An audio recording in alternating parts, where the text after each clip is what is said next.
Hey, if you're pregnant over 40, I have just the community for you. It's a private community away from Facebook where women just like you come together to meet and support one another during pregnancy. To sign up for the waitlist, go to over40fabulousandpregnant.com/waitlist and be the first to know when the membership is open. I can't wait to see you inside.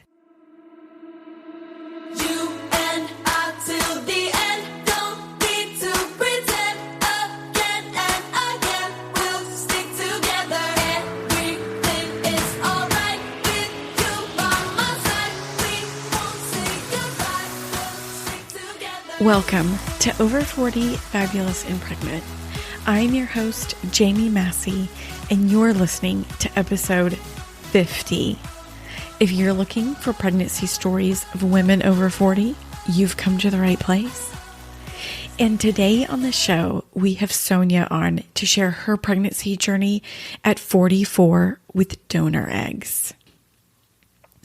I have been following her story for quite a while. And, you know, you can look and watch someone's journey for years on Instagram and feel like you know it. And when you sit down and hear it all in one time, it's so much more impactful. And it really brings the story to life. Maybe I have a personal connection to this story because we use donor eggs to create our embryos. But this isn't just a pregnancy story, which I've found with many of the stories that we've shared here. This is a story of a whole family bonding and building a family together, which I just love. You know, so many times I hold back the tears during the recording just because their story is just so good and I'm just hooked into their story, and then I end up crying while I'm editing their story. This is one of those stories. Sonia has a beautiful story filled with struggles and happy moments, and yet is so honest with her feelings. But first, I wanted to go over a few things. I've started to get acupuncture again. I got 2 weeks in a row under my belt so far. I actually really like acupuncture better than chiropractic care. Now, I just feel like it's more effective for me, and I find it so much more relaxing. I usually fall asleep during the treatment. Like, he puts the needles in certain points, and then he leaves, like he turns out the lights, and then he leaves for, I don't know how long, 15 minutes. I'm not sure. But that's the time I usually fall asleep, and it's just, I leave the appointment leaving incredibly relaxed. I even got my husband to do it too. And I think he might need a few times to possibly really understand the effects of it. But if I could do it every day, I would. And this last week has been a little tough with my mom being in town.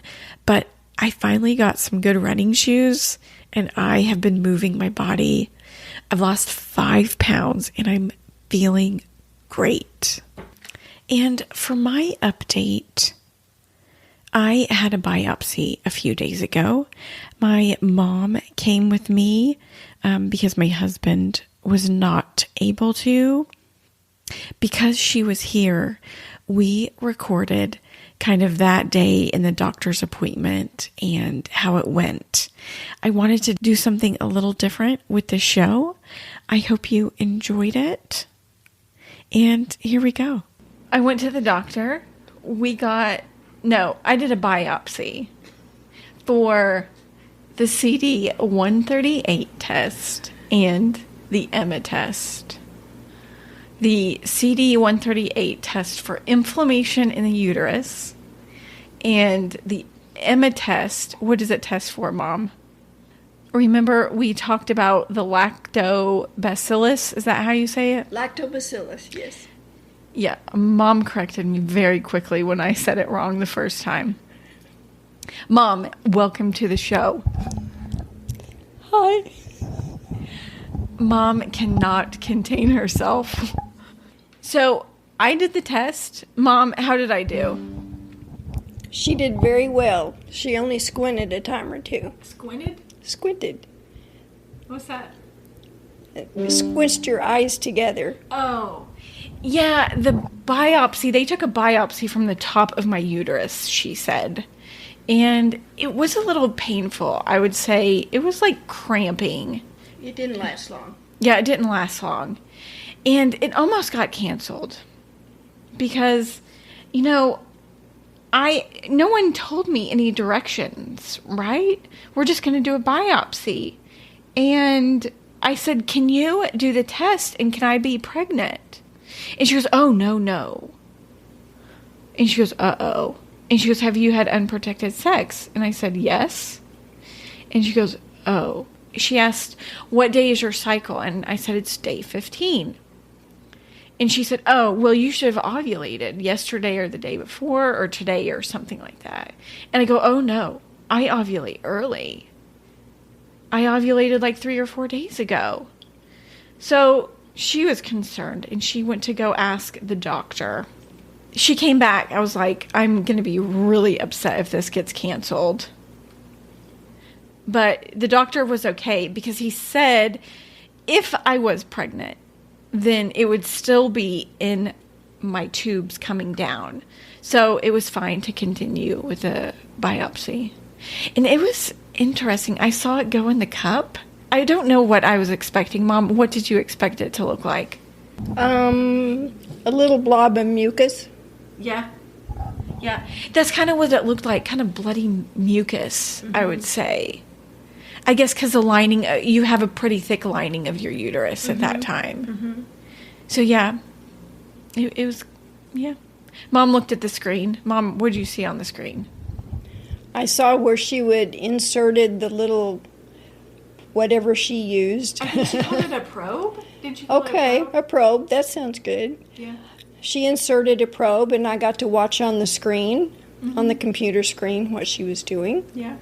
And it didn't take long. Yeah. Oh. So speaking of, I think I've mentioned before, but Mom helps me with the show. She gets to first help me out, take the transcript, and kind of start to turn it into a story. So Mom has been, you've probably done, 5 or 6 so far? Yeah, somewhere around there, between 5 and 7, 6. Something. Yeah. So, Mom, what would you say, how... Mom is rolling her eyes like crazy right now. She actually does not want to be a part of this, but I forced her to come and talk on the podcast briefly. But, Mom, you've done so many shows. What is your takeaway from hearing all these shows so far? Well, I think it's nice that people can share their stories and other women can learn from each other. It's mostly what I get out of it. 'Cause there's a few times when I've been typing and I thought, oh, so that's what that is. Or, I just learned something from all of them. Yeah. I like it, Mom. Thanks for your help. Sure. Anytime. And that was me and my mom's conversation. We did have 2 takes for that little fun conversation. And I hope you enjoyed doing a little something different on the show. And, maybe I'll do that in the future. It was fun having my mom around and wanted to do something different. And with that, let's get into Sonia's story at 44. Hi, Sonia. Thank you so much for coming on. Welcome to the show. Hi, Jamie. Thank you. And before we get started, will you tell us a little bit about yourself? Okay, so I am currently 45 years old, which I still cannot believe that. I'm originally from Canada. I moved to the US, actually to Texas for grad school. And then I got my job as a professor of political science pretty much right out of grad school. And so I didn't ever leave. met my husband, my now husband, online was, in 2015. And he came with two small children at the time, Diego and Delilah. And as soon as I met him, I mean, I was very clear, like, I want to have a baby. Like that was like date number one conversation amongst other things. Like I wasn't messing around, but I was also like, I just turned 37. So I was like, like, this isn't like, you're either going to be in this to do this or you're not. And that's okay. Then I'll just move on and find somebody else. And he was okay with that. Yeah. Well, yes. But then he tells me, then he's like, well, I did have a vasectomy. And I went, okay, well, are you open to trying to get it reversed? Like, no, right? I wasn't messing around. And he was, and he did, which was amazing. I think that was like about a year after we started dating. And we just went ahead and jumped right into trying to have a baby, like right away. Unfortunately, everything had to stop for us. I had sponsorship as a triathlete. I'm not like a phenomenal athlete, but I was pretty good. I was. Right now, everything is still healing. But I had a cycling crash, and it set off a chain of all kinds of complications for me. So I ended up having, actually in 2018, I had to have reconstructive jaw surgery done. Whoa. Yeah, I had all my teeth extracted on my right side. I've had most of my teeth extracted on my left side, then implants. I had to have like 2 sinus lifts because my sinuses dropped so low because I had no teeth. That's a whole other story. Whoa. And but here's the thing. We were told a year we'll have all the surgeries done and you guys can pick back up and have a baby. And they did my AMH, and I'll be honest, I don't remember what that number was now, but everything was good. And in hindsight, I regret not.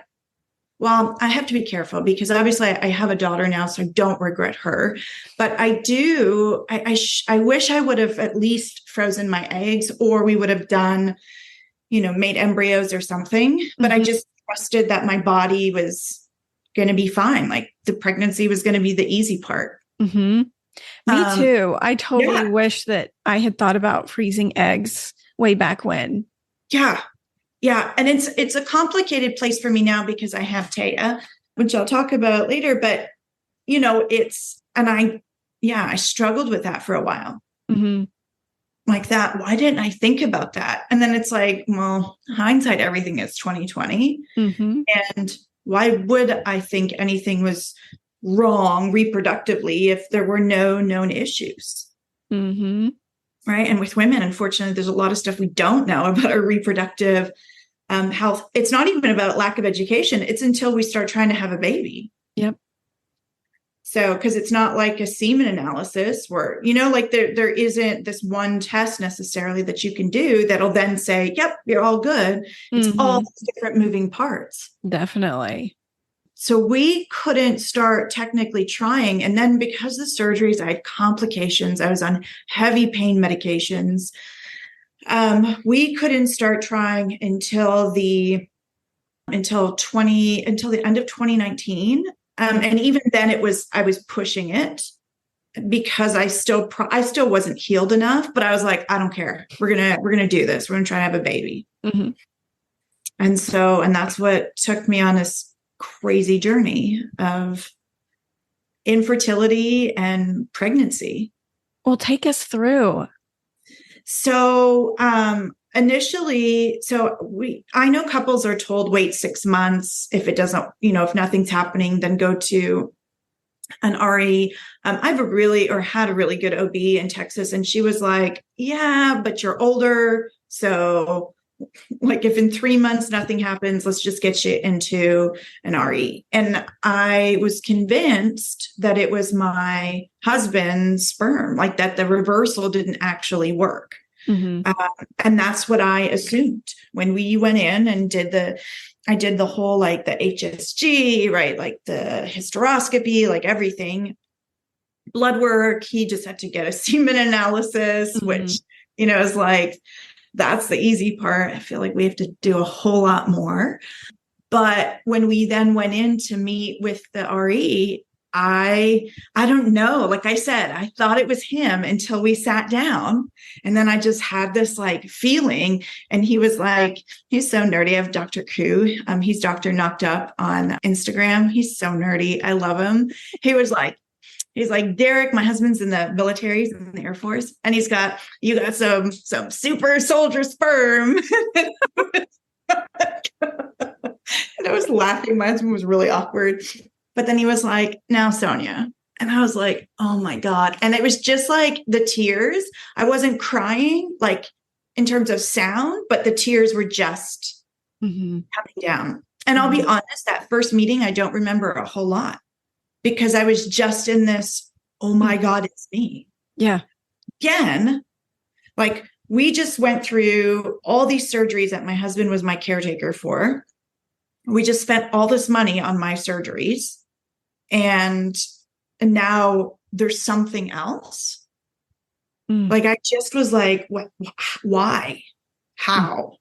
And that was really hard. We did start with IUIs. And I think, again, in hindsight, probably we should have moved to IVF sooner, but I had this like, well, God, surely this has to work, and it wasn't naive to think it would, because there wasn't this 0% chance.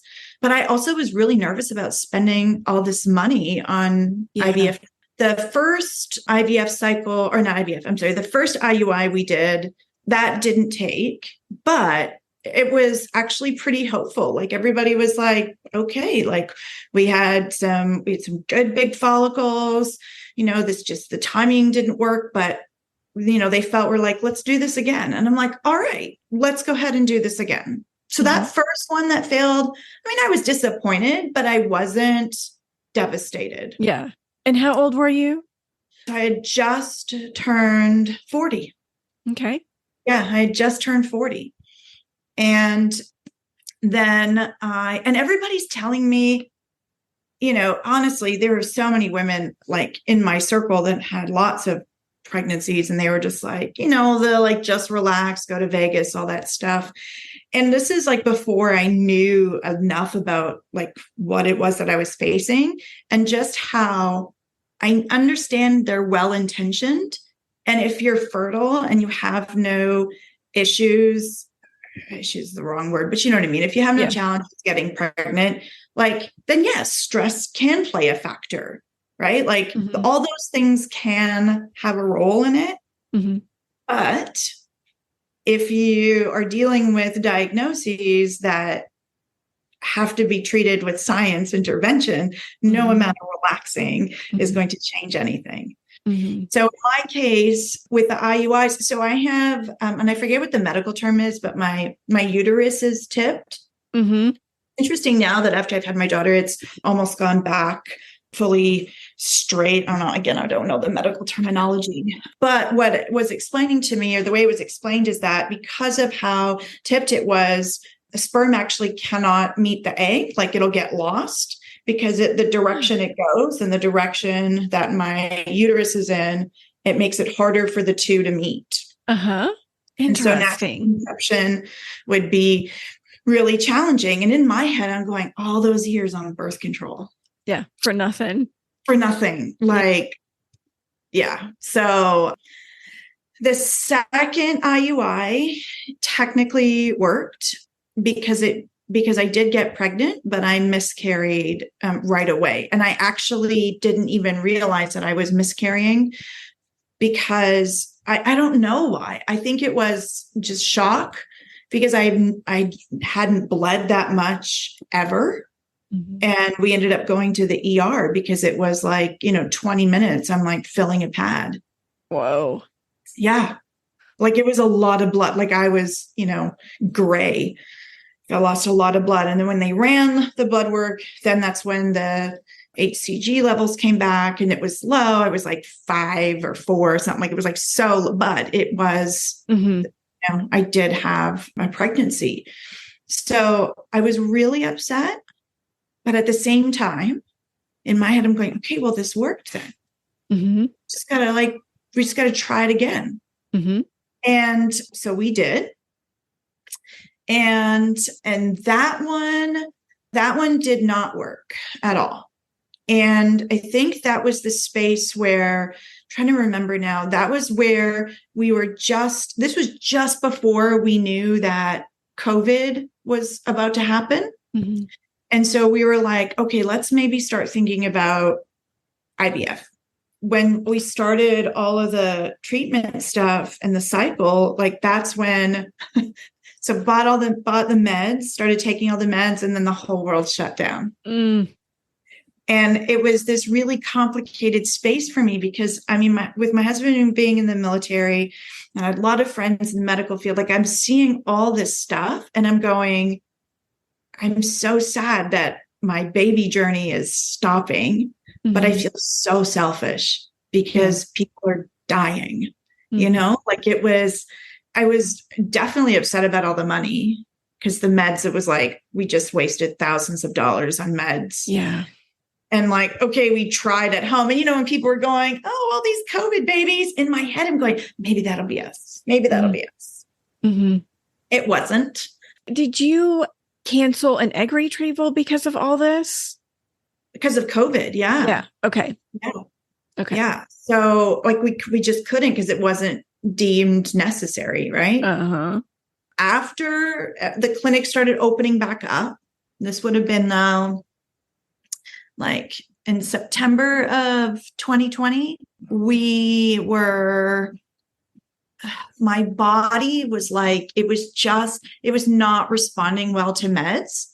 And I don't know what made me do this, but I was like, let's just try one more IUI. Like and I'll explain the IVF thing in a second because it happened again. So we did one more IUI, and that one also worked. Mm-hmm. And then I also miscarried. And that one was devastating. That one broke me. That one broke me because that one I was like, okay, this is not a fluke anymore. You know what I mean? This is like, there's something going on. Yeah. And it's me. And I don't know, is it my eggs? Is it my uterus? Is it like, what is it? Mm-hmm. So we did go ahead and decide, let's go I'll do all the things and let's like dive 110% into IVF. And the first time we started the meds, it said I wasn't responding, but I also wasn't monitored enough because COVID hit. So I felt like, well, maybe it was because of timing, COVID, we don't know. But my body my follicles were not responding. Oh, gosh. Like they weren't even growing. So I had 12 follicles and was pumping my body with all this meds, and not a single one was growing. No, that's a lie. One was growing. Uh-huh. But you're sitting there going, wait a second, I'm putting thousands of dollars of meds into my body. Mm-hmm. I'm not getting anything. I'm not getting anything. Mm-hmm. And so, we pushed it out. And I remember my RE calling me like the night before, deciding whether or not we're going to push through with a retrieval. And he's just like, Sonia, my heart wants this for you so badly, but my head is like, this just doesn't make any sense for us to go in and retrieve potentially one follicle that may not result in anything. And it's based on your age, but we also, and then he even said, he's like, there are clinics that will do a retrieval for one follicle. That was me. I got one. Yeah. And I said, and he goes, we don't, but I can help you find one that does. Mm-hmm. And I was like, I don't know. I just was like, I can't do that. Yeah. I can't go in. And again, I tell women all the time, like, that is such a personal choice, right? Like you have to decide what can you do and what can you keep doing. Right. And the meds, while my follicles weren't responding to the meds, the meds were like they were horrific on me. Like, what happened? I felt all the side effects that they tell you that's possible. Like, I feel like I got all of them. Mm. And like the headaches, I was like on the Lupron microdose Lupron, like I was laid out. Like I was a zombie. I was on the couch. I was in pain. I was bloated. I was like just everything. It was awful. I felt like I was so sick and nobody knew what was wrong except I knew I wasn't really, like it was that. It was awful. It was absolutely awful. Mm. And I just could not do that to myself again. Like emotionally, I just went, I think we need to consider another option. And my husband wasn't there either. Like he was on orders. And so like it was like temporary duty orders. So he was gone for like 2 weeks. But still like dealing with this stuff. Yeah. I was devastated. And then I was just like, why isn't this working for me? Yeah. You really question yourself and your body, and you kind of have this anger kind of happening. Why is my body failing me? Yeah. And then the age on top of that, I was like, did I wait too long? Did I, was I naive to think about this? And then it's like, then you read all these other women that are getting pregnant in their 40s. And then it's like this space of like, yes, it's possible, but no, it wasn't possible for me in the way that I thought it would be. And that was a hard thing to reconcile with, not so much losing my genetics and choosing the donor egg path, but knowing that my body was failing us again. Like that something else was going to cost more money, that I was going to put in another thing into our relationship. Yeah. So who came up with the idea of donor eggs? So it was already floated by our RE. And we talked about, do we want to adopt? And my husband wasn't open to that. And honestly, it's really admirable that he admitted that, because adoption it's an amazing choice for a lot of people, but you have to have the right sort of family unit for it. And with us already he has 2 kids. And so we were thinking about, how do we bring in somebody else to integrate into our family? We did not want to do the donor embryo.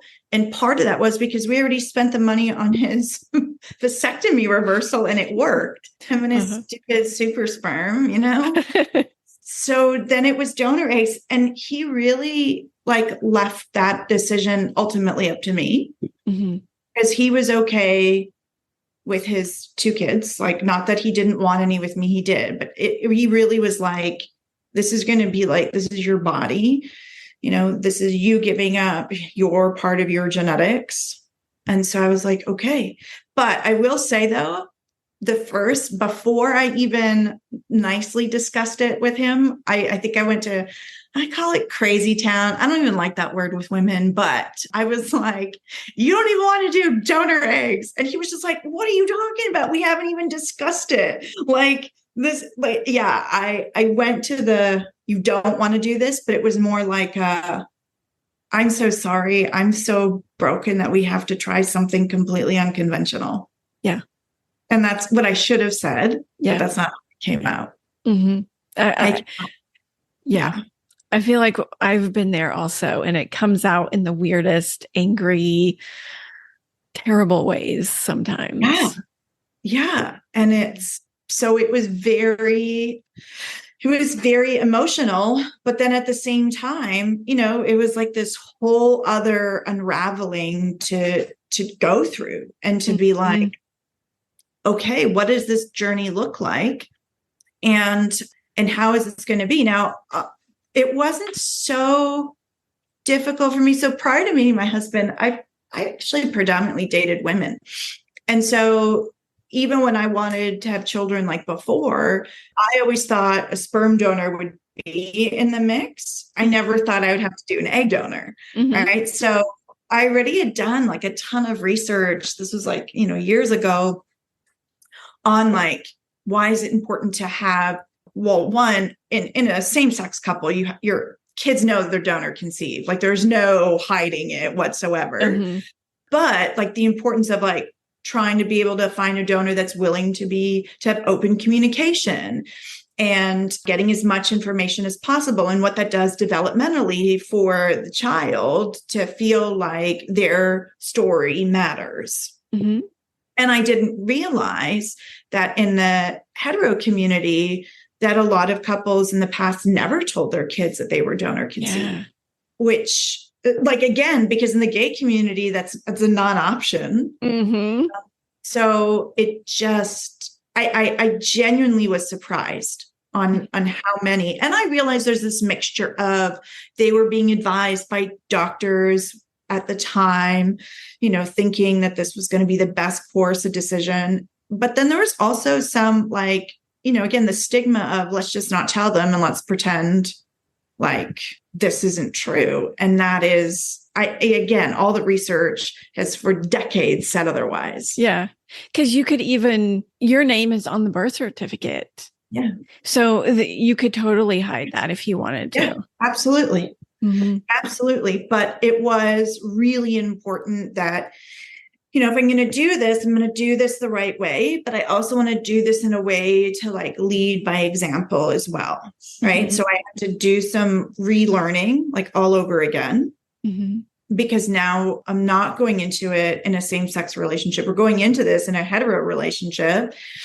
And I have to figure out, like, how is this, like, how are we going to reconcile this, talk about this, and then be really open with the kids about it too. Mm-hmm. So all of us were part of choosing our donor, actually. Oh, fun. Tell us about that. Yeah. So, well, we explained to the kids, right, like why we needed to, use somebody else's eggs because mine just weren't working. And it was just so funny because Diego is going to kill me too. He was younger at the time, but I think at one point he thought my husband was going to have sex with another woman. Oh no. Yeah. And so that was fun. And then when we were like, no, like she's going to donate her eggs, and then, right, the eggs are going to be fertilized, and then there's going to be the embryo, if it's created, it's going to be put into my uterus. And then that's when Diego's like, so Dad, how did it get your sperm out? Do they like take a needle and like take it up? Yeah, I know. And I hope he listens to this one day, because I told him we would remember. And my husband's like shaking his head and he's like, what are you talking about? How do you think sperm gets out? And then Diego thinks about it. He's like, oh, you got to beat it. It was like, and then Delilah, she was like 9 at the time. She's like, you got to beat it. And then she was like, what does that even mean? So anyway, so we explained it all like scientifically, but it was very much like he was so uncomfortable, but the kids were like, Dad's sperm is going to go in a cup. And then that sperm is going to get taken out by this needle and it's going to be injected into the eggs in a petri dish. Like we were and they were like, oh, okay. This is weird, but okay. And so then when we were looking at the donors, Diego first starts going, she's really hot. She's not. And then I had to go, so this is like going to be half the genetics of your brother or sister. He's like, so I'm like, basically thinking about it like it's you. I'm like, yeah. He's like, oh God. He's like, okay, well, let's scratch all that and let's go back. So, and I tell everybody too, I also got upset. The donors my husband picked at first, I got really upset at, actually, because I felt like she looked nothing like me. And not that I was trying to find an exact, replica, because that's also something that you reconcile with. Mm-hmm. But these were like the furthest thing from even what I remotely, even like similar traits. And I got so upset. I was like, what are you doing? And then I just assumed, I don't know, I assumed the worst. Mm-hmm. It was like, I was looking at their health, at their education, at their and it was just so, I was like, oh, I'm an asshole. Like here, I'm like, but I was jealous. Yeah. I was jealous. I'm like, these are young women who are fertile. In their 20s. And I'm not. And yeah, so that was again like that my age, right? Like I realized how much I had to reconcile like with my age. Yeah. Because of social stigma, but I put on more of the stigma myself. You know, like I just did. So that first donor that we picked, it was like a family affair. But unfortunately, that one resulted in 0 embryos. And that was definitely devastating. That was like, I was so broken. Like, yeah. And even my husband, like that day says, he's like, I'm going to say all the wrong things because I don't know what to say right now because this doesn't make any sense. And you sit there going like, this is like young female, like this was supposed to work and it didn't. Yeah. And so it was like back to the drawing board. I mean, we had what's called the assured program. So we were guaranteed an embryo. They advised us not to go with the same donor, which initially I assumed we would go with the same one. And I was so attached to keeping her because like we all picked her together. But again, like I'm really glad that everybody was like, no, pick a different one, pick a different donor. But that one I picked all by myself because the kids weren't with us. Again, my husband was on orders. And, you know, I'm sending everybody pictures, but I had to pick her on my own. And it was empowering and terrifying all at the same time. Could see that. You know, like it was, and my husband's like, you know, like, I'm going to trust you, like, you know, whoever you want to pick, like, I'm like, it's fine, you know, but it was also, I think, just really hard. It's really hard. Yeah. How did you pick her? So the second one, I picked her based on 3 things. So one, she wrote really honestly that she is a single parent. She's like going back to school and, you know, she wants to be able to provide for her son. And then when she posted pictures of her son in the profile, to me, you know, like they're not required to post pictures of their kids if they have any. And I just see that as like okay, like you're showing photos of your kid. Like you're not just, I don't know if I don't know what these donors, their actual motivation is. I mean, we won't ever know. Sure. The way I saw it, when somebody posts pictures of their kids, like that's like in this type of a forum, like I see that as really deeply personal and deeply like, I want to show you a part of who I am. And then she had, you know, some of the traits I was looking for, but I gave up a lot of the stuff, like in terms of like culturally, I'm like predominantly, like my family's mostly from Poland. And so like, I was looking for somebody that was Eastern European and like, but I gave up all of that. I was like, and it's funny how that happens too, right? Yes. When you're on the journey, right? You start with like all of these must-haves, but I did have like still a set of things that was like a non-negotiable for me. Other stuff I was letting go as the time was going on. Yep. I did the same thing. Really? Yeah. I mean, at first it was important to me to have blonde hair and blue eyes just because both me and my husband are like that. Okay. And I actually got pregnant in the middle of picking an egg donor. Oh, did you? Yeah. And I was like, this is amazing. This is meant to be. And then I miscarried. Oh, Jamie, I'm so sorry. Yeah. It was going to be, you know, the miracle. Yeah. And then that donor wasn't available. And then the one that we found, I was like, she's it. We don't even need to look anymore. And she was nothing. Like she didn't even have blue eyes. She had light brown hair. I'm like, she's it. We're going with her. So it's just like this moment where you're like, who cares? Who cares? Yeah. Yeah. My husband is Black. And so, you know, there is yes, I still wanted to find somebody that looked like me. But at the same time, there's still that knowledge of, I don't know, right? Our child, even if she was genetically mine, she could have dark hair, she could have light hair. Yeah. My bonus daughter has got blonde hair like me. Mm-hmm. And my bonus son has got like, dark hair. So, it's like my bonus daughter has blonde hair, blue eyes. Wow. Yeah. And everybody thinks she's mine too, which is crazy. Oh, that's neat. Also acts a lot like me, but I've been in her life since she was 3.5.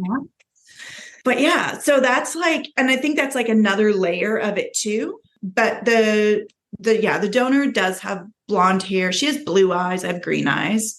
Mm-hmm. Yeah. And I realized, finding green eyes is also not common. Mm-hmm. And it's like, okay, let that shit go. Like, yeah. That's what is it that you're looking for? What are the non-negotiables? Mm-hmm. And so, but yeah, I just knew with her. Mm-hmm. I just knew. I just felt it. Yeah. So did you just get one cohort? Mm-hmm. Okay. So I got 6 eggs. And because we just wanted one, right? Because we already have the 2 kids. We just wanted one. Like that was our goal right from the jump, is just to have one child. Mm-hmm. And I was going to do 5-day fresh transfer. So I wasn't going to test the embryo or anything. Okay. And that was also a personal choice because everything else in me was fine, like normal. I hate using that word, but I have no other autoimmune. Like there's nothing else that was indicating why this wasn't working. So that was where like just the egg quality and the eggs not part of me growing with IVF treatment, right? And it could have been also because of my age. Like it's just, who knows? Because we don't actually know enough about egg quality stuff. But I like went, you know what? I just did a lot of surrendering. And that was really hard because if you would have asked me that at the beginning of my journey, there's no way I would have been like, absolutely, I'm going to do all this surrendering. Like, no, I was like, no, we are doing like all the things, we're doing all the, but I guess, after almost 6 years of, doing some form of trying to conceive, like it's taxing. Yeah. It's taxing. Yeah. So we did, and you don't know when it's a fresh transfer, you literally don't know until the morning of whether if you're going to have a transfer or not. And so when we didn't get a phone call, I was like, oh my, and that was 2 days after my 44th birthday. So June 12th, I turned 44, and June 14th, we had a 5-day fresh embryo transfer. Oh, wow. How many embryos did you get? So we have one other embryo on ice. Oh, wow. So there were all 6 of them fertilized. 4 of them were growing. But then the one day 5 was what we transferred. And then the other 2 stopped, like they arrested they were like arrested at day 4, but they were still keeping an eye on them. And one was a perfectly fine day 6 embryo that they froze. Wow. Yeah. And so I even like all like the French fries and the acupuncture and all that, like I gave up. I didn't do any acupuncture.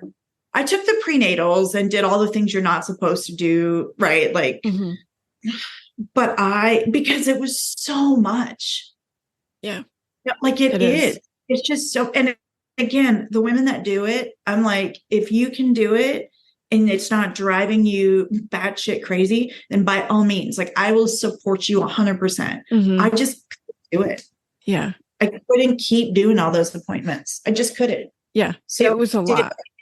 I did everything health-wise, prenatals, right? I mean, I'm a healthy eater anyways, exercise, all that stuff. But I forgot the French fries because I just felt like it was just finally our moment. And I didn't know if it was going to work or not, but it was like finally, like I was pregnant with I assumed a healthy embryo. And I was just like, and my bonus kids were there and they were helping me with my shots the whole time. Like Delilah learned and Diego, they both learned like how to load the PIO, where to inject it. Delilah did most of my shots, and she was like 10 at the time. That's awesome. Yeah. I mean, it was a whole family affair. Uh-huh. And we even showed them like my husband was able to record the transfer. And again, Diego's like, I don't want to see that. And I was like, wait a second, son, what do you think you're actually going to see? Right. Yeah. Cause he's thinking like my husband's like down there recording. And I'm like, no, he's recording the ultrasound, you goofball. So He's funny. But I mean, it's like 12, 13. Sure. But yeah. So, and we went away on a little family vacation. We went to like Corpus Christi and like Padre and like took the kids. We were there for like 5 days, 6 days. And it was a great distraction for me. Yeah. But I just knew that it had worked. But I also was like, maybe it's the meds. You know what I mean? Like it was like this whole, like, I knew I felt different. And I'd been on all these meds before, so I knew what that all felt like. But I was just like, I really think it worked. Like, I really think it worked. By day 6, I mean, I threw up and everybody's like, there's no way you can throw up that early. Like, there's no way. I'm like, okay, maybe I just got food poisoning at the restaurant we ate. I mean, that's entirely possible. But it wasn't. I was actually pregnant. So did you take a home test or did you wait for the doctor? No. So I went back and forth on that one too. And it was like, I tested on day 8 because my beta was day 9. And I wanted to test at home because I wanted to know 2 things. Are all these symptoms pregnancy or is it the medication? Right. And then 2, it was like, I don't know if I wanted to wait for the phone call again. You know? And again, some women, whatever they choose to do, like, I'm like, you have to pick that right choice for you. You do. Yeah. So, so I went to Walgreens, like, bought a home pregnancy test. And it was so funny because my bonus daughter, Delilah, she's like, I don't understand why you're taking a test. I mean, you got a baby put inside you. And it was so sweet, right? Like, you're just like, but then when I was like, I peed on the stick and I watched it the whole time. Like, I did not take my eyes off of it. And then I was like, oh my God, oh my God, oh my God. And I ran out and I like run to her and I'm like, oh my God, I'm pregnant. And she's like, I know. And then like, it was so innocent. Yeah, so innocent. And then even like both the kids were like, wait, why are you doing this whole thing to tell dad when he gets home?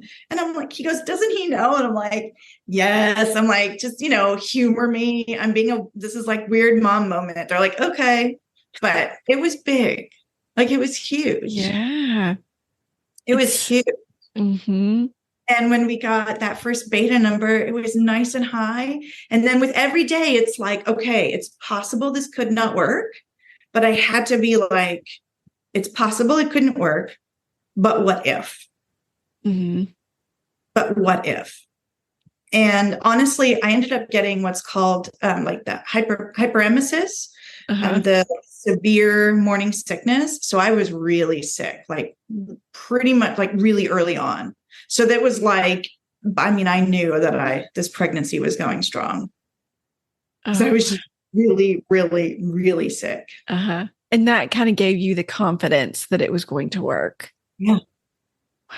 Which just sounds really awful, right? You're like throwing up everywhere and everything. But yeah. And then I was like, this is it. And we didn't know if it was a girl or a boy, right? Because it's a 5-day fresh transfer. And my husband and I both wanted another girl. And Diego obviously wanted a boy. So we did the sneak peek test, the at-home one, just because we couldn't wait for the appointment to do the blood work. I know, right? So, but I let my husband open it. Like, he saw it before I did, because I feel like he's been so supportive through all this stuff. And I wanted to give him something so he can open and learn first. So, and he looked at it and he shook his head. I'm like, it's a boy, isn't it? He's like, it's a girl. Right. So it was like this whole Oh, that's so fun. And then we told the kids, we sent them, so they were with their mom, and we sent them a little package for them to open. And Diego was so upset. He hung up the phone at first. But then he sends me the sweetest text ever. And he was just like, I'm so glad Dad's, come in a cup and this other lady's eggs and this embryo all worked out. And yes, I will have changed 40 diapers. Like, it was just like, I know, right? So sweet. It was so sweet. It was so sweet. And then that started my pregnancy journey at 44, which is wild. Now, when did you find out the sex? How far along were you? I was 10 weeks. Okay. I was 10 weeks. It can be done as early as 6 weeks with the blood test. Wow. Now. I had no idea. Okay. Neither did I. Crazy. We don't want to find out. I just think it would be fun not to know. I understand that. I definitely understand that, especially when you've been through so much. There's a lot of women in the IVF community that even wait to find out at the birth. Uh-huh. So yeah, I needed to know. Sure. Yeah. I totally get that too. I just needed to know. Yeah. And I was beyond, like, it was like one of those, like, universe, God, whatever, whoever, right? It was like gifting me what I really wanted. And I couldn't believe that this was all happening for me. Yeah. A dream come true. Yeah. Like, so much. And then just the pregnancy was hard, but it was beautiful. Mm-hmm. It was really hard, but it was really beautiful because I was sick the entire time. Yeah. Right. And then I got walking pneumonia, which was awful. Oh, God. Yeah. And that laid me out. I missed like 2 weeks of work. Oh. Because I couldn't do anything. And I'm allergic to penicillin. So then, like, what you can take when you're pregnant and allergic to, it was, yeah. And I was seeing an OB and an MFM as well. So every 2 weeks, I was seeing somebody the entire pregnancy. And part of it was because it's an IVF baby. And the other part of it was because of my age. We're just monitoring me really closely, just extra cautious. Mm-hmm. And what about, did you use your same OB that you just have always gone to? Yeah. Yeah, she was amazing. Unfortunately, she didn't end up delivering Taya, but she was amazing. Like, I absolutely loved her. Super supportive, like the whole 9 yards. Yeah. Yeah. What do you like in her? What's important to you in a doctor? So she always just listened to me. Like, she listened to me. And actually, I mean, her staff wasn't great. And even she admitted that. She's like, our office isn't always great. And even going through the infertility stuff, she was like, we're going to do donor eggs. That is fine. Like, there is like, and she was giving me all this research on like epigenetics and like just everything. She was like, we're going to do this. This is like, this will be your baby. And then when my husband came in, like, she was just always so pleasant. And I felt like when she walked in the room, she was there to listen to me and give me the advice that I needed for me. Mm-hmm. She wasn't treating me like a number. Yeah. That's so important. That was really important. Yeah. Like, really, really important. And was there any products that you couldn't live without that you would recommend? Well, for me, it was the Unisom and vitamin B6 because of how sick I was. Yeah. And I was also taking like the prescription meds. I just drank a lot of water. Well, mostly actually it was like some form of like, I couldn't do liquid IV because I didn't like the taste of it anymore, which was also wild. So I did like the zero Gatorade. And I know it's like not the best thing, but it was the one thing that I could drink, and I diluted it with water that I wasn't always throwing up. Right. And taste wise, it was, yeah. The other thing that's crazy, I don't really like a whole lot of meat, and I loved Big Macs. Isn't that crazy? Wow, that is. But I loved Big Macs. It's hilarious. Even my husband's like, is there another McDonald's bag in the trash? I'm like, there sure is. You better believe it. It sure is. I was worried, just because I was so sick, I wasn't able to exercise a lot. Mm-hmm. And being like a former triathlete, like I'm used to doing like all kinds of exercise. And I really just had to be gentle with my body. I Mm-hmm. still was walking a lot just because, walking around college campus, lecturing. So I was still getting in, 6,000, 8,000 steps a day. So it was still like, but that was it. Yeah. And on the weekend, I wasn't doing much of anything because I was the sickness is what was the hardest part. Like exhaustion, yeah, but the throwing up constantly, Mm-hmm. it took a toll on my body for sure. And that happened throughout the whole pregnancy. Whole pregnancy for me. Oh, Yeah. wow. Yeah. Like I couldn't believe it. And then the bigger my daughter got, the more she pressed on my bladder. So when I would throw up, I would pee myself, which was amazing. I was like, and the one time that happened at school, I had to leave. I was like, I ended up buying those like Nick's underwear or wearing pads or something because if I throw up, which I would pee because when she got bigger, that would just happen. Oh, how funny. And if I had to pee and then I threw up, then it was game over. I know, right? That's funny. So sexy. It's so sexy. How did you like that underwear? I actually liked it. I really did. I think it's again because being older, we didn't grow up with that as an option, right? Like we grew up with like Kotex, like thick as anything, right? Yep. But I liked it. I really did. Okay. I think there's that part of me that's still nervous that it would work, for a heavy period. Apparently they do. I haven't had the courage to risk it. Yeah. I see those advertised and I'm just keep thinking, Yeah. Like a lot of the younger women in the IVF community swear by them. They were great for like during pregnancy to prevent my urine getting all over me. Yeah, that's a great thing to use instead of wearing a pad all the time. Yeah. Yeah. So they were awesome. Those were great. Those were absolutely great. And then like all the candy and everything, I think if you had mild nausea, that might help a lot of people. But for me, it was a good mental distraction, but it didn't actually help because the nausea was just, I didn't have nausea. I was vomiting. Like it was just so bad. It got a little bit better towards the middle of the second trimester, but then it picked back up again. Wow. Yeah. I know, right? What about preparing for birth and baby? So I was not prepared as I would have liked to have been. And that's because Taya came almost 8 weeks early. Ooh, okay. So, yeah. So the goal was she was due, well, technically March 2nd, what would have been like the 40-week mark, but I was going to be induced at 39 weeks. Again, my age and being an IVF baby. And I was fine with that. Again, not every OB does that. Not every patient does that, but I was okay with that. So I would have put us around the 23rd of February.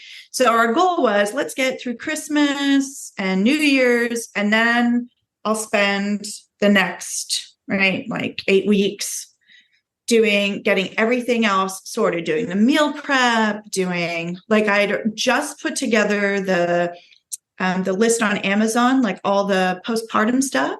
And that way I said to my husband going, well, that way, like there's the whole list here. And depending on if I have vaginal birth or C-section, you can choose which list. That way you can just hit purchase. And I don't have to think about it. And you don't have to scramble. Like, what do we have to buy? And so I started building that list. That's brilliant. Yeah, it was great. That was good. But I didn't end up finishing everything. So the kids left on January 4th. So January 3rd, I had my maternity photos done. January 4th, my husband took the kids back to their moms.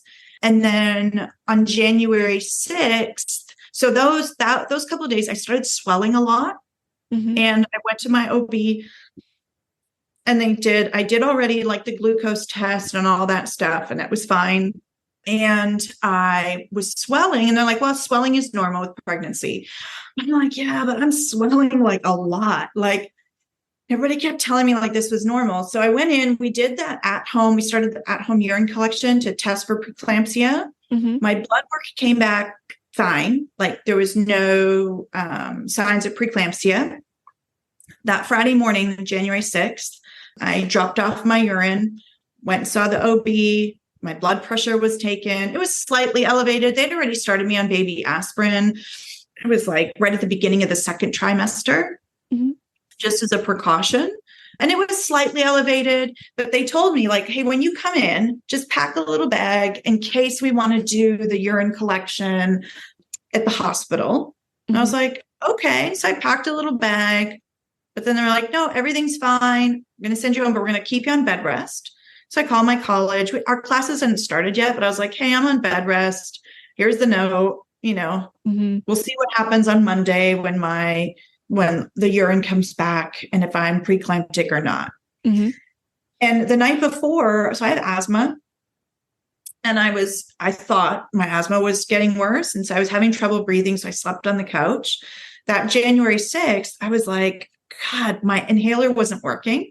Like it was, but it wasn't relieving my symptoms. So my husband, he was actually sleeping in one of the kids' rooms because I was snoring so badly during pregnancy. Like my bonus daughter recorded me the one night, and I was like, "No, that's not me." Like it was like something out of a movie, like the old man that snores so loud that wakes up the whole house. I am not even exaggerating. And I don't snore typically. So that was like, it was so loud. Yeah. So my husband, he had to go to the base that weekend. So he had to get up at like 4:30 in the morning. So that's why he slept in one of the kids' rooms because I was snoring so loudly. But I woke him up and I was like, hey, like my asthma's not in check. Like something's wrong. Like I'm going to go just drive to the hospital up the road here, going to get a breathing treatment. Like, I'll be back soon. So I'm getting ready. This is my thought process. I'm like, I'll be fine. So I'm getting ready. He comes out and he's like, are you fucking crazy? Like, I'm not letting you go to the hospital by yourself. And I'm like, I just need a breathing treatment though. Like, I'll be fine. And in hindsight, I think I knew I wasn't, but I really wanted to be. Right. So if I did this by myself, then maybe that's like me willing to the universe, like it's all going to be fine. But I started to swell even worse. After the treatment? Well, so I actually didn't even need the breathing treatment. It was my blood pressure went so severe. It was so severely high. Like they were worried about I would have a stroke. Whoa. So in a span of like 12 hours, I saw the OB Friday morning, and Friday night, I'm checked into like at 11:30 at night, I'm checked into labor and delivery. Wow. Everything happened so fast. So quickly. And I was 32 weeks and 2 days. Oh. And I'm sitting there going, and I'm still asking, like, nurse is going, okay, so how long do you think I'll be in here? Like, will I go home tomorrow, the next day? Do I have to stay here the rest of the pregnancy? Like, I'm still thinking there's no way I'm going to have my baby this early. Yeah. Like there's just no way. Within that 24 hours or less than that at the hospital, I had put on almost 30 pounds of water weight. Wow. Yeah. Like my skin started blistering because everything was just expanding so much. I couldn't bend anything. Like I felt like I was unrecognizable. Wow. Was it painful or just extreme discomfort? It was painful because my skin was stretching. Ugh. Right. And the blistering. But then I was also scared and my adrenaline was high. So I remember fear more than anything else. So they put in the catheter, that was actually painful. It was the first time I had a catheter put in me while I was not asleep. But I think we just thought that I would just stay in the hospital for monitoring. My husband goes home that next morning to let the dog out, right? Feed the dog and the cat.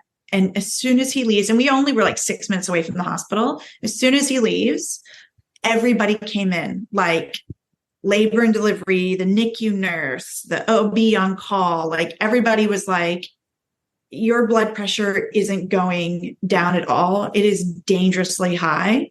Like we're going to have to deliver your baby today. And I was I was crying. I was like, can't she stay in me longer? Like, I'm not ready. Yeah. I'm not ready. And then I asked them to all come back when my husband come back because I was like, I can't tell him all of this. I can't do it. Can you guys come back in like 15 minutes? And I told my husband, I was like, I need you to come back. I said that they've got some stuff they want to talk to us about. So he was like, okay. He came back. And that was like when they came back in and told my husband, I don't remember everything, but I just remember the look of fear on his face. Like for the first time in my life, like seeing, or since we've been together, like actual fear in his face. Yeah.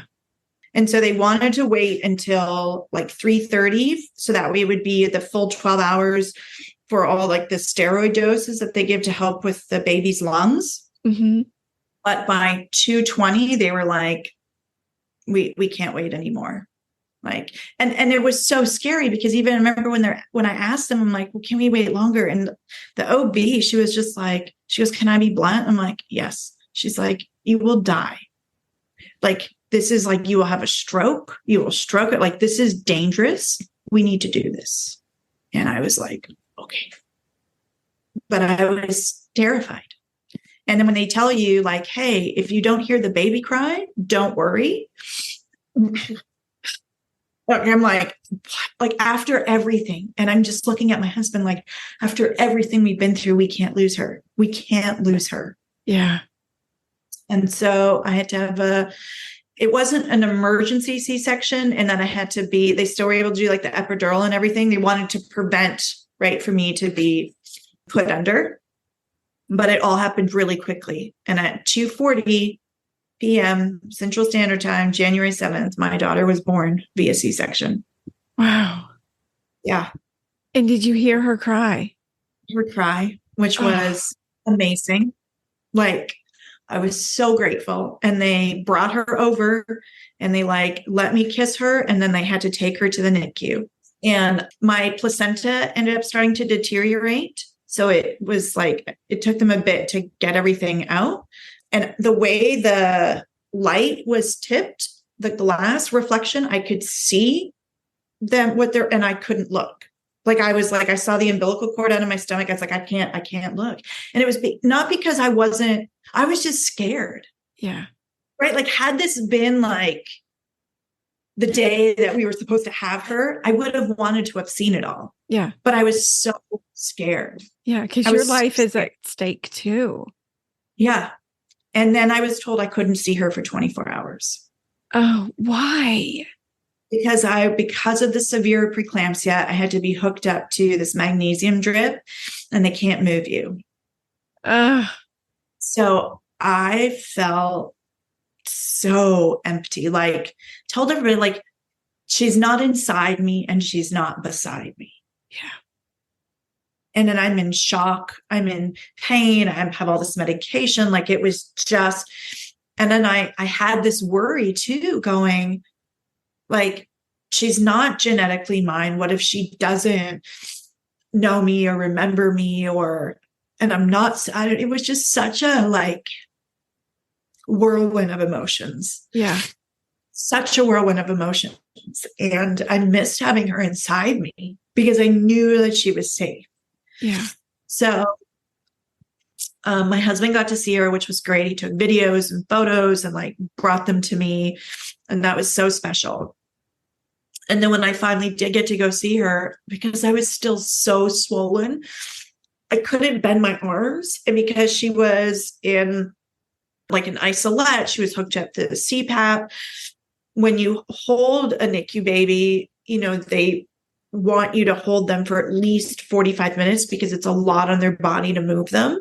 Mm-hmm. And I was like, I can't hold my daughter for that long. I can't even bend my arms. And then I was like, what kind of mother am I? Oh, it was so hard. It was so hard to know that I couldn't even hold her. Yeah. So I had to just, like, I was touching her, right? My husband held her and I like had my hands all over her and everything, but it was really, really hard. And then the swelling started to go down. So that first time that I could hold her, it was just It was magic. Yeah. It was magic. Like in that moment, it was clear to me like she was meant for me. Like she settled, she was crying and then she just settled right away. And it was like, okay. Yeah. She was where she needed to be. Yeah. So that was like, and I ended up staying in the hospital for like 5 days because my blood pressure was not improving. My swelling was still crazy. Mm-hmm. And then, so they needed to get that under control. And then leaving the hospital without my daughter was, yeah. It's tough. That was hard. Yeah. That was really hard. Yeah. Because I had to keep telling myself, I didn't have a miscarriage. She didn't die. Like she's here. But it's like such a mind fuck because you're like, I'm going home postpartum and no baby. Yeah. But I have a baby. Their mind. So we went 2 to 3 times every day for 5.5 weeks to see her. The longest 5.5 weeks. Yeah. It was like this crazy space of, it felt like time stood still and it was forever. Yeah. Like all at the same time. And people still said like stupid shit too. They're like, well, get the rest while you can. I'm like, who's sleeping? Like, first of all, I still have to get up every 3 hours to pump. Mm-hmm. Secondly, my daughter isn't here. Yeah. Like I'm not living my best life. Like she's in the NICU. And then remember we had the snowstorm? Mm-hmm. And I said to my husband, I'm like, even if we have to pull down the kids' toboggan or sled, I'm like, you are pulling me and we are going. We're going. Like, I'm not missing a night. Like I'm not. So, yeah. So did you drive in the ice? Yeah. Yeah. And we were only 6 minutes away. So that was, again, we delivered at what wasn't supposed to be our hospital. We didn't deliver with our OB, but it ended up working out because the hospital we were supposed to live at was Plano Presby. Mm-hmm. And that would have been like 40 minutes away. Mm-hmm. But we were at a close hospital. She had complications, but it wasn't so severe that she had to be, careful into a higher level NICU. Mm-hmm. The NICU at that Presby had all the resources to care for her. And she just started, she took a lot longer just because of the feeding, right? Mm-hmm. Like that was the thing that she struggled with the most, but the nursing, she did not. Oh, good. She was just an immediate latch. How did it go? Immediate. Like they were like, we're going to try this. I was so excited because I was like, I really want this to work and for us to bond. And she latched right away. It was like she like aggressively went in for my boob. It was so, everybody laughed a little too because she was like this tiny little thing, right? Not even 5 pounds yet. And she's just like, I'm gonna like, here's the boob. And that was that. And the only thing is that she wouldn't take a bottle. And because she's a preemie, the breast milk doesn't have enough calories. So it has to be fortified with formula. So they have to, and if they don't do a bottle, then it's through the feeding tube. Mm-hmm. And so that's what kept her in longer is mm-hmm. that she had to, and she just didn't have the energy to finish a bottle. And she didn't have enough strength to nurse enough either to where she was getting enough calories. Mm-hmm. But yeah, we made it and we got to bring her home on Valentine's Day. Oh, how was it bringing her home? Amazing. We got to spend the night with her like in the hospital, and that way they checked on us and they made sure like we were doing all the feeding and the measurements and like because we had to measure everything that we were feeding her too, making sure she got the right amount, and she had these like 2 different medicines. And so I bought her an over-the-top outfit that was a little bit too big for her because she was still so tiny. And I was like, and they were like, oh my God, it's so adorable. And I was like, look, she came into this world really dramatic. We are leaving this hospital really dramatic too. And it was just, and she was so itty bitty, but just, yeah, so adorable in her outfit. So adorable. Oh, wow. Did you get the wheelchair exit and everything? They asked me, and I was like, I want to walk with her. I want to walk with her. Mm-hmm. And so we did. And it was amazing. Like Yeah. I couldn't believe it. We were driving home and I was just like, okay, here we go. Here Yeah. we go. And I didn't put her down. Like I didn't put her down. I mean, I'm sure I did, but I didn't, Yeah. like Yeah. it was amazing. Mm. Like hard, but amazing because Mm-hmm. I'd missed her so much. And Yeah. I wanted her right next to me. Yeah. And how was your recovery? That one was hard because I was going to the NICU, 2 and 3 times a day. Mm-hmm. After the C-section, I wasn't still like I should have been. So it took me a lot longer to heal. I Mm-hmm. think just because I was moving around a lot. And I think, again, I don't know if it's age or what, but I'm going to start physical therapy, like pelvic floor therapy, Mm-hmm. because I feel like everything's still it doesn't feel like it did before. And I understand that, but I think, like where you carry your pain versus, and as an athlete or former athlete, like I know my body really well. So I know what doesn't feel right. And so when things aren't strong, then you end up carrying a lot of your weight, like in your back or in your knees, right? So then having to strengthen the core again, but it's different. Like I'm Mm-hmm. not training for something, I'm healing. So I Mm-hmm. have to have somebody else go, hey, this is how you need to heal. Yeah. And how old is she? So Taya just turned 7 months. Okay. Not wild. And Yeah. they go by her adjusted age because she was born 8 weeks early. So they consider her a 5-month-old. Age wise, she's 7. Developmentally, she's 5 months. Wow. So we do everything based on that, right? So Mm-hmm. we didn't start introducing purees to her until she was 6 months, adjusted 4 months, right? And that's Yeah. just because, like the reflux, her reflux too, but then her like swallowing abilities, just all that. It's kind of not pushing her and meeting her where she is. Yeah. Really important. And like not getting into that comparison game too. Oh, definitely. And what about mentally after you got home with her? Yeah. I was severely depressed, Mm. like severely. Like I remember thinking in my bed going, I don't know how I can keep going. And I knew that feeling before.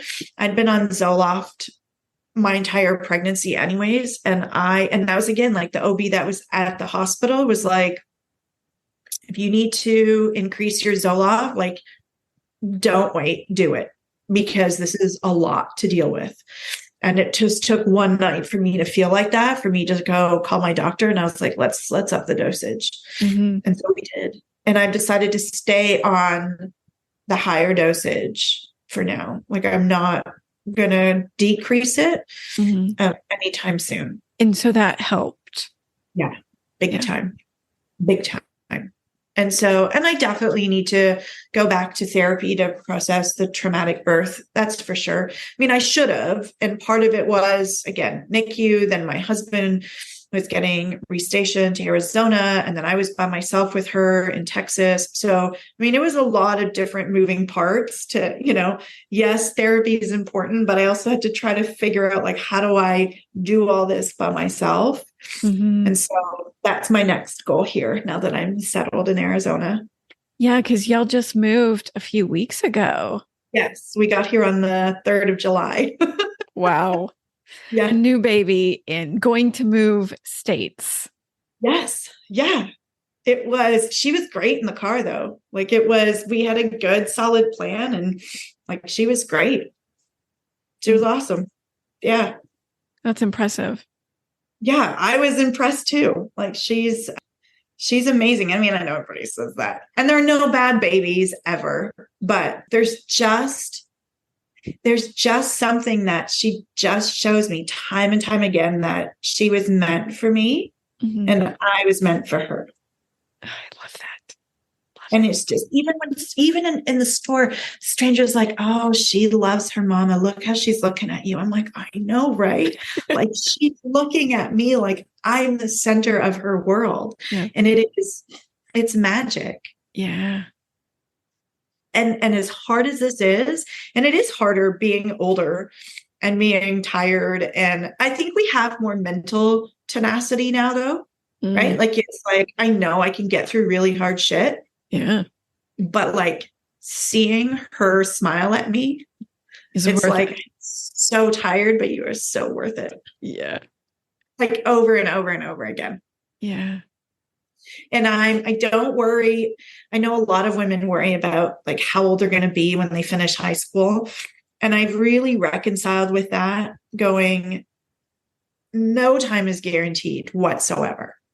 That's right. Like even if I would have had a child earlier, there was no guarantee that I would see her graduate high school or him or whatever. Right. Yeah. So I just really like trying to remind myself to stay really present, right. And soak it in and just go, I am here with her right now. And we're enjoying this and we're going to do this thing now. And then I am going to be the same age as maybe some of those parents when she's starting kindergarten. That's okay, because I also know I have a lot to offer, you know, just in terms of maybe not for parenting advice to some of those young moms, but a lot of like life stuff that, you know, like I can just shift into that role there and I'm good with that. You know, like and I'm also okay that if, you know, somebody 20 years younger than me gives me some really awesome advice of what to do with my daughter. Fantastic. Does this work? Perfect. Let's try this. Yeah. Well, like no ego. Well, is there anything else you want to mention about your pregnancy or birth? I think it's just when people talk about having a plan, like I get it, but I think that one of the things that I learned was that I didn't have one because I wasn't sure what it was going to look like. And then I was like, okay, well, you can have one, but you have to be really flexible and go, I just have to do what's going to get my baby here safely and me alive. Right. And so, but losing a lot of that, giving up control, especially if you've gone through infertility. Yes. Right. Like that is like, it's like I can't control this either. It's like, well, you know, again, all the power to you if you want to put together the birth plan and put together all this stuff, but just really understand like it could go not that way. And you just have to go, all right, I got to roll with it. I got to roll with it. I have to do this. It sucks. I don't like that I don't get to do this, but I have to do this. You know, like I didn't do like a big nursery reveal because we didn't have it finished. I didn't do the cute, you know, welcome to the world photo because it just, that wasn't our story. Yeah. And that's okay. And it's okay. I can be sad about it, but I can also still embrace the story that is ours. Yeah. And I am. And I just, yeah, like I love her. We named her Taya Kateri Chesley. My husband and I are not very religious, but we were both raised Catholic. And in his family, everybody has a patron saint as their middle name. And I'm a huge environmentalist. And Blessed Kateri Tekakwitha, she was canonized just in 2012. And so she's the patron saint of the environment. And we chose her. And so, I love that. Yeah. And it was funny because my husband wasn't sold on the middle name. But when we had her early and they came in, they're like, so what's her middle name? And my husband's like, well, and I'm like, yes, it's going to be Kateri. Like a small win there. I love that. Yeah, to think about anything else. And yeah, now she's 15 pounds, 5 ounces. Wow. And thriving. I love it. And absolutely thriving. Yeah. So now you have one embryo left. Do you have any more plans to be pregnant in your 40s? Yeah. So that's so complicated. I honestly felt like my husband should make that decision before I had Taya, because it's his, genetics. But as soon as I had her, like saw her, held her, I was like, that other embryo in there is my other child. So we need to make this decision. And right now that we haven't decided what to do. If you ask my husband, he's like, we're going to be donating it to somebody, because I don't know if he wants to have a fourth child, right? Somebody's got 2 others. I've got 3. But also it was a lot. Like, it was a hard pregnancy. Mm-hmm. It was really hard. I think if I was younger, I would say, absolutely, let's transfer it. But being older, it's not so much the age, it's the complications that I had coupled with the age, because the likelihood of that happening again is even higher once you had one high-risk pregnancy. So to put my body through that again, I don't know. Like right now I'm in a I don't know space. And I have to believe that in some way, shape, or form, something's going to resolve to where I'm going to be given a clear answer one way or another, like what the best thing is to do. But yeah, right now we're in the I don't know space. That's okay. I know. It's so wild, isn't it? Yeah. What a great space to be in. It is. Yeah. And I'm like so grateful, so grateful. And like I said, I'll send you some of the pictures of the maternity shoot. It's so crazy. I did the maternity shoot on January 3rd, and then the 7th she was born. Like, that wasn't the plan, right? Yeah. And the photographer was like, oh, we're doing this a bit early. And I'm like, yeah, but my semester's going to start. So I want to make sure that, I do this. And I absolutely love them. Like, I was just like, yeah, like, let's do this. I will. Yes. It's perfect timing. I think too, I wasn't worried about looking perfect or not looking my age. I was like, no, I am 44. I am pregnant. I'm having this baby, and I'm going to celebrate this body and what I look like right now. I love it. And but it took a lot of work. I always tell everybody, it took a lot of work to get there. For me, a lot of work. Yeah. I know that it's hard, especially for women that are still struggling with infertility and are, 38, 39, like edging up to that. That's really hard. Really hard. Yeah. Now, you had a really challenging pregnancy, but what was your biggest challenge being pregnant in your 40s? I don't know. I mean, nothing. Like, the pregnancy was hard, right? I didn't like all the throwing up all the time. But I loved it. Like, I loved it. I was trying to just make sure I'm celebrating my body. So I didn't care about the weight gain. It was I didn't gain that much initially just because I was throwing up so much, but I wore all the fitted clothing. I was like, we're wearing all the fitted clothing. There was no doubt that I was pregnant, and everything I wore, it was absolutely clear I was pregnant because everything I wore was fitted because I was embracing it. Yeah. 100% all the time. I was like, I've worked so hard to get here, and we are doing this. And I absolutely loved it. It was hard because I was scared, right? So I have a lot of pictures that I took. And I really lean into the times that I felt really pregnant, I took a photo to document it. Because after loss, it's really hard to trust your body. Yeah. And I knew that the hard parts, that you don't have to worry about forgetting, because those just come in all the time. But the joy, I mean, when it comes in, I needed to document it. It's the same thing with Taya when she was in the NICU. I took so many photos of her in the NICU, because I knew that I'm going to remember all the hard stuff, but those really beautiful moments are going to be really hard. And now I've got these photos to go back and look at and go, oh yeah, that was such a beautiful moment. Because all I remember most days is crying every night leaving the NICU. Yeah. Right. But those photos remind me of oh yeah, there was that moment. Mm-hmm. There was that. So same thing with the pregnancy photos that I took on my phone going, yeah, that's right. In that moment, I felt really pregnant. I loved this, I loved this outfit. I was loving that day because the hard stuff was there. The fear of loss, like all that was constantly there. Yeah. So I'm so grateful. Like if there was another word for grateful, that would be it. If there was a bigger word, there's one that's like that I could wrap the whole thing in. That would be what I felt. And I never want to take that part for granted. And I also will never say anything toxic to anybody because I know what that also feels like. Yeah. So,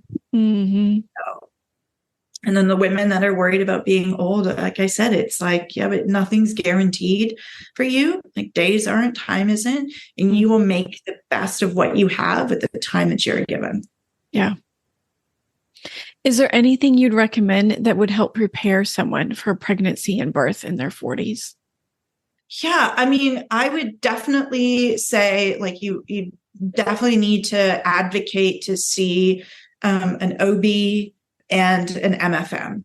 Like it can't hurt to see a specialist. And if you can schedule it to where you're going to someone every 2 weeks, just because of the age, it can get high risk really quickly. Right? Even if you've had really healthy pregnancies before. But to advocate for yourself, to see a specialist for peace of mind, and then to, like do the baby aspirin. I'm not a medical doctor, but at the same time, knowing that can help, especially when you're in your 40s, getting a blood pressure monitor. I should have done that sooner because then you're checking it yourself. And that way you're regulating going, okay, is this getting too high? And if it is, they can try with medication before it gets to the point where I got to. It can still get there. That's the other part. I mean, sadly, that's true, right? Yeah, there's only so much prevention you could do. Right. But I think it's, like I listened to my body and I just went, something's not right. I was wrong about what it was, but I think I was scared, so. What advice would you give yourself when you were pregnant if you could go back? I think I did a pretty good job, but I would definitely tell myself not to be so hard on myself because I wasn't showing up as I normally was. Like I genuinely thought like once I got there, like I would be pregnant and doing all the things that I normally do. And I just wasn't able to. And I was really hard on myself for not doing that, for not showing up 110% in everywhere that I typically do. And not to be so hard on myself on that one. Yeah, that one for sure. But I did so much work leading up to it that I made sure that I enjoyed moments of my pregnancy. And I'm so glad I did because that was like a lot of work. Yeah. And what would you say to those other women that are trying to conceive in their 40s?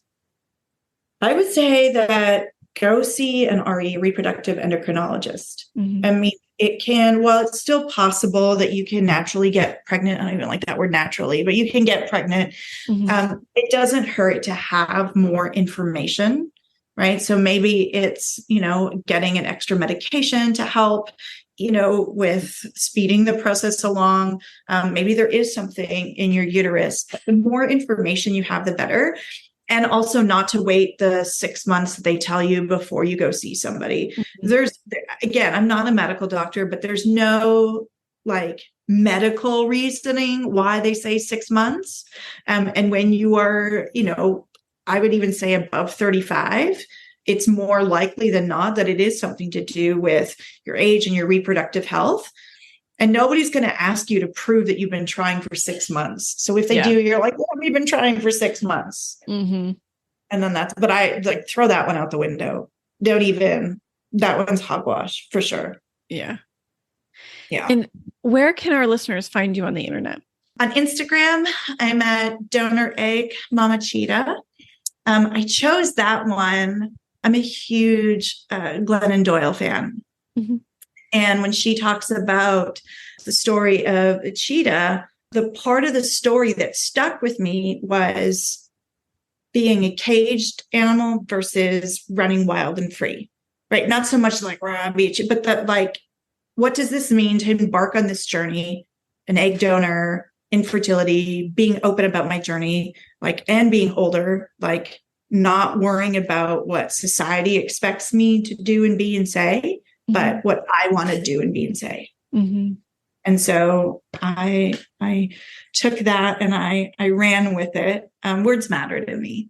So, and then I also run a support group through Fertility Rally every Sunday for women who are struggling with infertility. And this has been another really cathartic thing because that community helped me. And now I'm able to give back and help women as well.